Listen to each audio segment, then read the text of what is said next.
Ada seorang pemuda, ikut kerja bareng orang-orang lain menambang batu di gunung. Waktu orang-orang lain memecah batu besar, jadi kerikil, buat dijual ke tukang bangunan di pinggir jalan. Si pemuda ini malah ngangkut batu-batu itu ke pelabuhan, lalu dijual ke para pedagang bunga dan burung di kota. Soalnya, batu-batu di sana bentuknya aneh-aneh.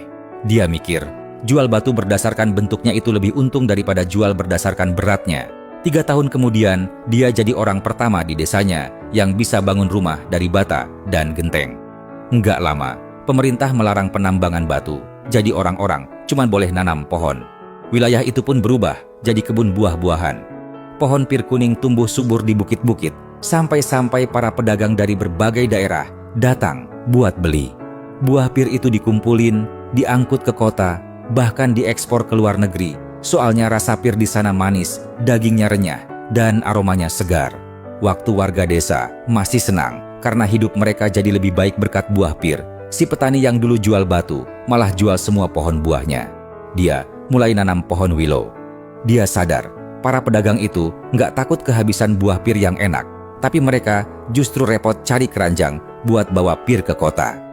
5 tahun berlalu, dia jadi orang pertama di desa yang bisa beli rumah di kota.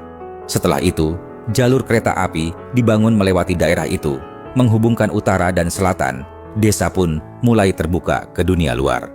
Ketika orang-orang mulai patungan buka pabrik, si petani tadi malah membangun tembok setinggi 3 meter dan panjang 100 meter di pinggir ladangnya, tepat di depan jalur kereta api. Di kanan kiri tembok itu, hamparan ribuan kebun pir membentang. Setiap kali kereta lewat, penumpang bisa menikmati pemandangan bunga pir bermekaran sambil melihat papan iklan besar yang dipasang di tembok itu. Kabarnya, itu satu-satunya papan iklan di radius 500 mil. Berkat tembok itu, setiap tahun dia bisa dapat tambahan lebih dari 300 juta. Cerita ini akhirnya sampai ke telinga para pengusaha. Mereka kagum dengan kecerdikan bisnis si pemuda, langsung turun dari kereta buat cari dia. Pas ketemu, mereka melihat dia lagi adu mulut sama pemilik toko di seberang jalan. Gara-gara jas di tokonya, dia jual seharga 2 juta. Sementara toko seberang cuma jual 1.800.000. Begitu dia turunkan harga jadi 1.800.000, toko seberang langsung turunkan jadi 1.500.000. Sebulan, dia cuma laku 8 jas, sedangkan toko seberang laku 800 jas.